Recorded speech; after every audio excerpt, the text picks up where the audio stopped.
యేసుక్రీస్తు పరిశుద్ధ నామములో మీ అందరికీ నా వందనములు. మనము దేవునికి ఎలా ప్రార్థన చేయాలి, ఎలా ప్రార్థన చేస్తే దేవునికి మన ప్రార్థన వింటాడు. దేవుడు మన ప్రార్థన వినాలంటే మన ప్రార్థనలో స్పష్టత ఉందా లేదా అని ప్రతి ప్రార్థనాపరుడు ఆలోచించవలసిన అవసరం ఉంది. ప్రార్థన అంటే స్తోత్రం స్తోత్రం స్తోత్రం, హల్లెలూయా హల్లెలూయా హల్లెలూయా అని ఎన్ని సంవత్సరాలు నీ ప్రార్థన ఇలా చేసినా దేవునికి నీ ప్రార్థన చేరదు. దేవుని సన్నిధికి నీ ప్రార్థన చేరాలంటే నీ ప్రార్థనలో స్పష్టత అనేది ఖచ్చితంగా ఉండాలి. పరిశుద్ధుల గ్రంథంలో భక్తులు ఏ విధంగా ప్రార్థన చేశారు, వాళ్ళ ప్రార్థనలో స్పష్టత ఎలా ఉంది, ఎలా క్లుప్తంగా వారు ప్రార్థన చేశారు, మొర్రపెట్టారు, క్లుప్తంగా మనము తెలుసుకుందాం. పరిశుద్ధ గ్రంథంలోకి వెళ్దాం. 1 కొరింథీయులు 14వ అధ్యాయము 7వ వచనంలో ఒక మాట ఉంటుంది.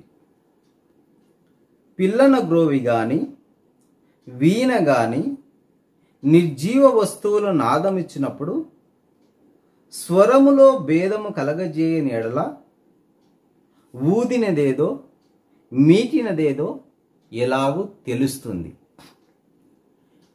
పిల్లన గోవైన వీణ అయిన నిర్జీవ వస్తువులు అనగా ప్రాణము లేని వస్తువులు. ప్రాణము లేని వస్తువులే నువ్వు సరిగా ఊదకపోతే, సరిగా శృతి చేయకపోతే మీటినదేదో ఊదినదేదో మనుషులకు అర్థం కాదు.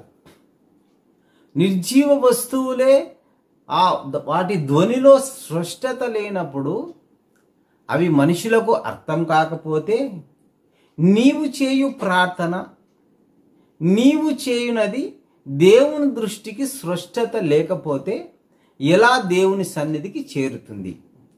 ప్రాణం లేని వస్తువుల్లోనే స్పష్టత ఉండాలని పౌలు అంటున్నాడు. మరి ప్రాణం గల నీవు నీ ప్రార్థనలో స్పష్టత ఉందా లేదా అని గ్రహించుకోవాలి. అయితే పరిశుద్ధ గ్రంథంలో 85 సార్లు స్తోత్రము అని ఉంటుంది. స్తోత్రం కాదండి, స్తోత్రము. స్తోత్రం అంటే సోకు కింద ఐత్వం అనేది ఉంటుంది. అంటే ఎప్పుడైతే స్తోత్రము అని పలికితే అది స్పష్టత, స్తోత్రము అని పలికితే స్పష్టత కాదు. స్తోత్రం స్తోత్రం స్తోత్రం అంటే స్పష్టత లేదు. పరిశుద్ధ గ్రంథం ఏం చెప్తుంది? సున్నైనను పొల్లైనను తప్పిపోకుండా స్పష్టంగా ప్రార్థన చేయాలి. స్తోత్రము స్తోత్రము సోకు కింద ఐత్వం ఉంటుందండి. ఖచ్చితంగా ఒత్తి పలకాలి. ఇలా ఒత్తి పలికినప్పుడే ఆ స్తోత్రము దేవుని సన్నిధికి చేరుతుంది. పరిశుద్ధ గ్రంథంలో ఎక్కడైనా కానీ స్తోత్రము అని ఉంటుంది తప్ప స్తోత్రము అని ఉండదు. బాగా గమనించాలి. సోకు ఐత్వం ఖచ్చితంగా పలకాలి. అందుకే ఈ విధంగా పలుకుతేనే ఆ స్తోత్రము దేవునికి చెందుతుంది. నువ్వు స్తోత్రం స్తోత్రం అని ఎన్ని చేసినా కానీ అది దేవుని సన్నిధికి చేరదు. నీ మాటలో స్పష్టత ఖచ్చితంగా ఉండాలి. స్తోత్రం మాత్రమే పలకాలి. స్తోత్రం అంటే ఒత్తు స్తోత్రం అని ఇలా పలికినప్పుడే నీ ప్రార్థన దేవుని సన్నిధికి చేరుతుంది. మరి పరిశుద్ధ గ్రంథంలో ప్రకటన గ్రంథము 19వ అధ్యాయము 1వ వచనంలో ఒక మాట ఉంటుంది. అటు తరువాత బహుజనుల వంటి గొప్ప స్వరము పరలోకం నందు ఇలాగు చెప్పగా వింటిని, ప్రభువుని స్తుతించుడి, రక్షణ మహిమ ప్రభావములు దేవునికి చెల్లును. ప్రభువుని స్తుతించుడి. ప్రభువుని స్తుతించుడు అనే పదానికి పైన ఫుట్నోట్లో ఏముంటుంది? హల్లెలూయా అంటుంది. హల్లెలూయా అనుందా? హల్లెలూయా అనుందా? హల్లెలూయా అంటే లాకు ఖచ్చితంగా పొల్లుంది, అంటే లాకు లావత్తు ఖచ్చితంగా ఉంది. ఇలా లాకు లావత్తు ఖచ్చితంగా పలకాలి. ఇలా పలికినప్పుడే స్పష్టత ఉంటుంది. హల్లెలూయా, హల్లెలూయా కాదు, హల్లెలూయా, హల్లెలూయా, హల్లెలూయా అంటే నీ ప్రార్థనలో ఇలా స్పష్టత ఉండాలి. ఇలా స్పష్టత పలికినప్పుడే, స్పష్టంగా నీవు దేవునికి నీ ప్రార్థన చేసినప్పుడే అది దేవుని సన్నిధికి చేరుతుంది. నువ్వు ఒత్తు పలకకుండా నువ్వు ఎంత ప్రార్థన చేసినా దేవుని సన్నిధికి చేరదు. జాగ్రత్తగా గమనించాలి. నా పేరు, ఒకని పేరు జగ్గారావు అనుకోండి. జగారావు అంటే పలుకుతాడా? నిజంగా జగ్గారావు అనాలి. అంటే ఒత్తు ఖచ్చితంగా పలికినప్పుడే అతనికి సంబంధించిన పేరు అవుతుంది. అందుకే బైబిల్ గ్రంథంలో సున్నైనను పొల్లైనను తప్పిపోకుండా మనము పలకాలి, తప్పిపోకుండా మాట్లాడాలి, తప్పిపోకుండా ప్రార్థన చేయాలి. ఇలా ప్రార్థన చేసినప్పుడే దేవుని సన్నిధికి నీ ప్రార్థన చేరుతుంది. కీర్తనలు 19:12 తన పొరపాటు కనుగొనగలవాడెవడు, తన పొరపాటు కనుగొనగలవాడెవడు, నేను రహస్యంగా చేసిన తప్పులు క్షమించి నన్ను నిర్దోషిగా తీర్పు తీర్చుము. నీవు చేయు ప్రార్థనలో నీవు పొరపాటులు కనుగొనగలాలి. నీవు చేయు ప్రార్థనలో తప్పులు కనుగొనగలగాలి. నీవు చేయు స్తుతిలో తప్పులు కనుగొనగలగాలి. నీవు చేయు ప్రార్థనలో స్పష్టత కనుగొనగలగాలి. నీవు చేయు విజ్ఞాపనలో స్పష్టత కనుగొనగలగాలి. మత్తయి సువార్తల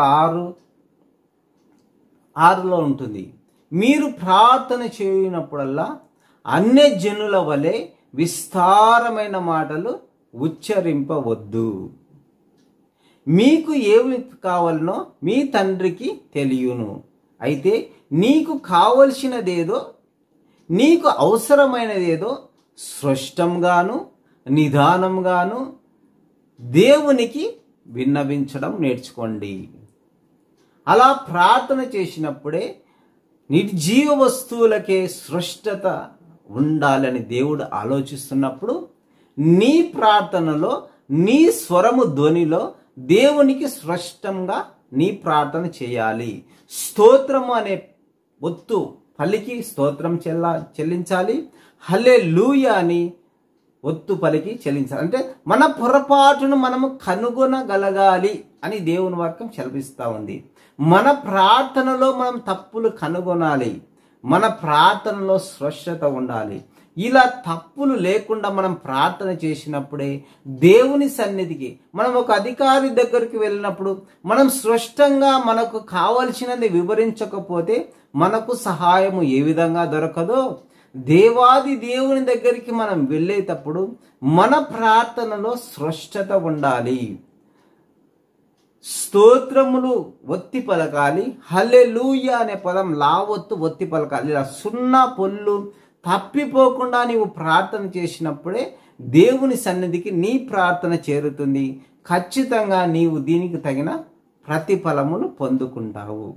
ఎన్ని సంవత్సరాలు చేసినామని కాదు ముఖ్యం, కానీ ఎంత స్పష్టంగా దేవునిని ప్రార్థన చేసినాము, ఎంత స్పష్టంగా నీకు కావాల్సిన అవసరతలు దేవునికి విన్నవించుకున్నాము అని మనం తెలుసుకొనగలిగినప్పుడే, మనము కనుగొనగలిగినప్పుడే దేవునికి మొర్రపెట్టడం నేర్చుకుంటాము. మన ప్రార్థన స్పష్టంగా లేకపోతే మన ప్రార్థన దేవునికి సన్నద్ధి చేరదు. క్రైస్తవ సహోదరులు ఈ సంగతి గ్రహించి ప్రార్థన చేయాలని ప్రేమపూర్వకంగా నేను మిమ్మల్ని వేడుకుంటున్నాను. ఈ చిన్ని వాక్యం మీ హృదయంలో భద్రపరచం. పరిశుద్ధాత్మదేవ, స్తోత్రము అనే పదము తండ్రి స్పష్టంగా పలకాలని, హల్లెలూయా హల్లెలూయా అనే పదం స్పష్టంగా పలకాలి. సర్వ మానవాళి గ్రహించినట్లు కృప చూపి సహాయం చేయమని యేసుక్రీస్తు నామములో అడిగి వేడుకొని పొందిన పరమ తండ్రి, ఆమేన్.